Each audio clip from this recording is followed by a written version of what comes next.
Thank you, Madam Chair. First of all, I would like to thank the organizers of this conference, the IDSA, for inviting me here.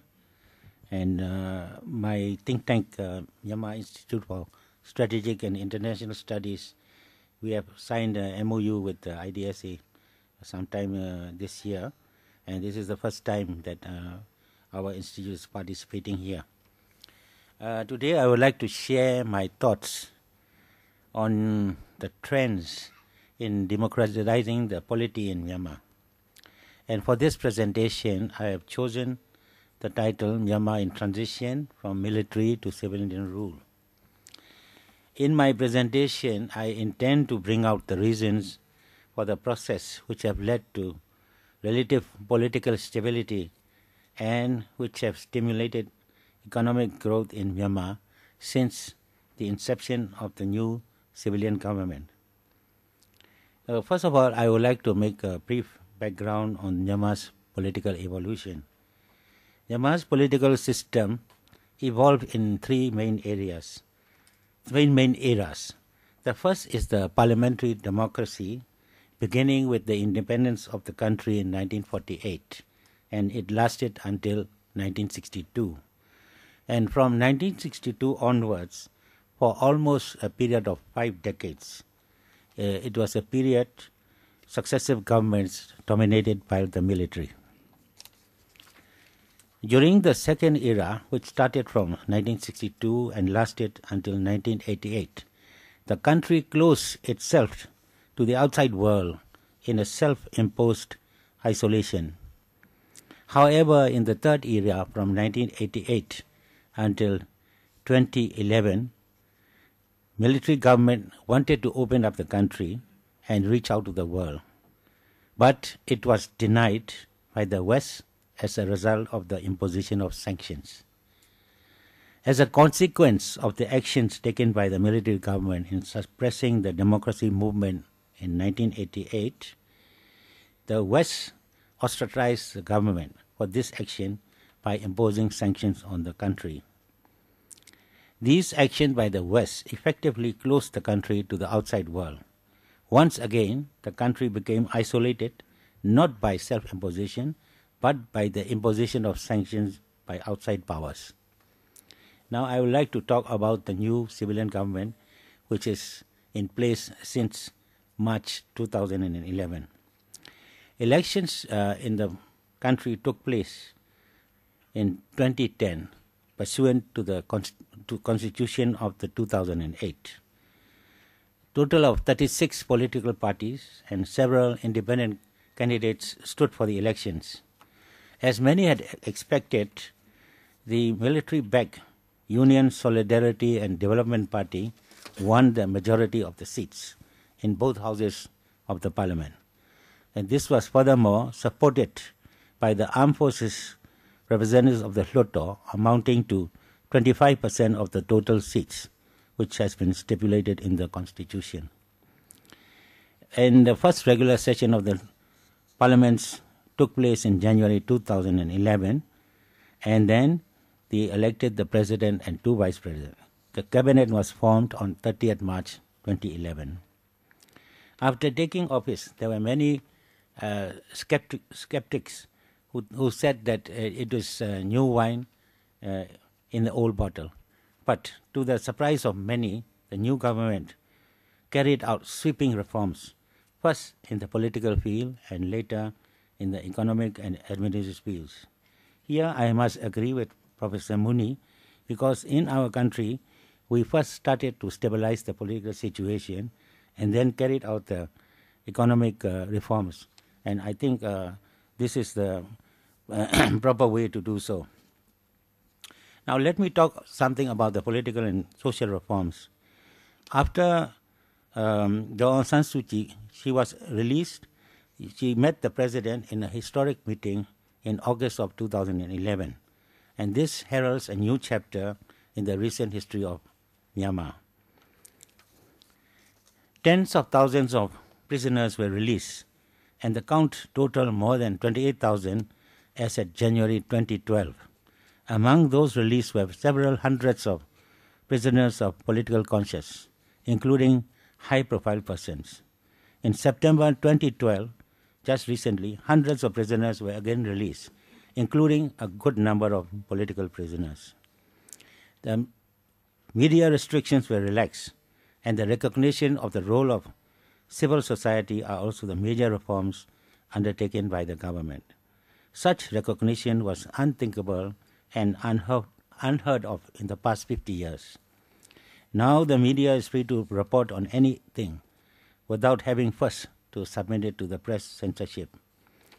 A new media-friendly law will be drafted, after which it will be deliberated in the Parliament for eventual enactment into law.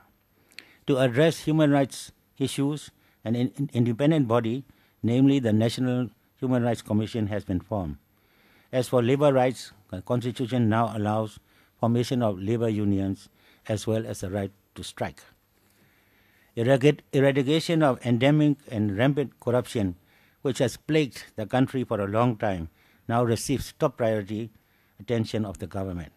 A new law to tackle this issue is now under discussion in the Parliament, and it is hoped that its enactment will soon come about. Under the initiative and guidance of the President, the issue of poverty in the country is being addressed. A vast majority of the population, amounting to 70%, live in the rural areas. Out of this amount, 26% live under the poverty line. A target was set to reduce poverty by half by the year 2015, in keeping with the Millennium Development Goals of the United Nations. The Election Commission amended provisions of electoral law, paving the way for NLD to participate in the by-elections which took place this year in April. At the by-elections held to fill 44 vacant seats, NLD won 42 seats, 38 in the lower and 4 in the upper houses. And Daw Aung San Suu Kyi was elected to the lower house of parliament. In August, she was appointed as chairperson of the Parliamentary Committee on the Rule of Law. Government also has extended invitation to the armed ethnic groups for peace talks, from where the next stage is to build lasting peace in the whole country. Up to now, 10 out of 11 armed ethnic groups have signed ceasefire agreements with the government. Negotiations with the Kachin continue, and it is hoped to build trust and confidence soon with them in order to sign a ceasefire agreement. President U Thein Sein has underscored the importance of cessation of hostilities with the ethnic groups, development of democracy, and the need to provide equal rights to all ethnic groups. Myanmar is now on the right track on its path to democracy. No doubt much more needs to be done. The path to democracy is not smooth. In spite of many opportunities, there are also challenges that need to be overcome. And Myanmar needs all the support and encouragement from the international community in its transition. Now, something about the economic reforms. Monopoly of the economy by a handful of persons has been terminated, and the playing field is now level, so that potential entrepreneurs receive equal chances in enjoying the fruits of the economic reforms. With assistance and advice from IMF, Myanmar has reformed its complex multiple exchange rate system. We used to have about 4 different kinds of exchange rate: the market rate, the official rate, the export rate. So this has now been reunified to one system, and a managed float system for the national currency was introduced on 1st April 2012. Liberalization of the banking system has also taken place. Now private Myanmar banks are allowed to conduct foreign exchange transactions domestically and internationally. Another important aspect of financial reforms lies in the independence of the central bank from the Ministry of Finance. In future, the central bank will be a totally independent entity which will exercise its own authority without intervention from the Finance Ministry.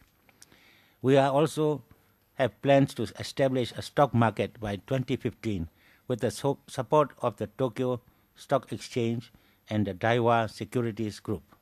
MOU has already been signed with Tokyo Stock Exchange in this respect. In preparation for this event, public companies are being now formed. Privatization of state enterprises through open tender is planned for fiscal year 2013, and new foreign direct investment law has now been signed by the President. Now, I would like to give a brief account of response by the West to the Myanmar's reforms. Encouraged by these developments, the West has responded favorably and positively. Secretary of State Hillary Clinton paid a visit to Myanmar in December of 2011. British Prime Minister also paid a visit to Myanmar in early 2012. In recognition of tangible reforms, the EU suspended economic sanctions for a trial period of 1 year, starting from April 2012. Relations with the US have been normalized with the appointment of American ambassador after a gap of over 20 years. Partial lifting of sanctions by the US in February 2012 enabled Myanmar to re-engage with international financial institutions such as World Bank, IMF, and the ADB. Satisfied with the outcome of the by-elections, US further relaxed sanctions on the country, including restrictions on financial transactions. It also permitted US private companies to invest in Myanmar. At the request of the President as well as Daw Aung San Suu Kyi during the visit to US recently, the US administration lifted the ban on the import of Myanmar goods to the US. Japan, for its part, forgave $3.7 billion out of the amount of $6.4 billion owed by Myanmar. It also extended over $900 million as a bridge. Yes, so I will leave out the details because I think my paper will be on the web, and I would like to now give some prospects with our relations with South Asia. We are located at the crossroads of India, China, and Southeast Asia, and we have about a population of 60 million. Senior official of ADB recently said that Myanmar will see a GDP growing 7 to 8% annually from 2015 onwards. Myanmar is the sole ASEAN member state which has observer status in SAARC regional grouping. Because of this unique privilege and of its location between India and China and Southeast Asia, Myanmar bridges the two regions of ASEAN and SAARC. And we also share land borders with two SAARC members, namely India and Bangladesh. So I think we could help India and Bangladesh both by providing hydroelectric power and for economic development, and also for the hydrocarbon like gas and oil. A politically strong and democratic Myanmar could also be conducive to a peaceful and secure border between India and Myanmar's Rakhine region. So I would like to conclude by posing one question. Why did Myanmar abruptly change its political system? Unlike the Arab Spring, the political transformation in Myanmar was initiated top-down, following the 7-step roadmap to democracy laid down by the military government. Military government recognized country was lagging far behind economically as its neighbors probably damaged the pride of the leadership. And people were also increasingly making their voice heard in their desire to shape their own destiny. So finally, it was the military relinquished the power and handed over to U Thein Sein's government. President's public statements that reforms now underway are irreversible is a moral booster for the Myanmar people, as well as assurance to the outside world that Myanmar will continue to tread on the path of democracy. Stable and peaceful Myanmar will be conducive to peace and prosperity of the region in particular and the world in general. I think Myanmar should be supported and encouraged by international community by way of abolishing all sanctions imposed on Myanmar. Thank you very much.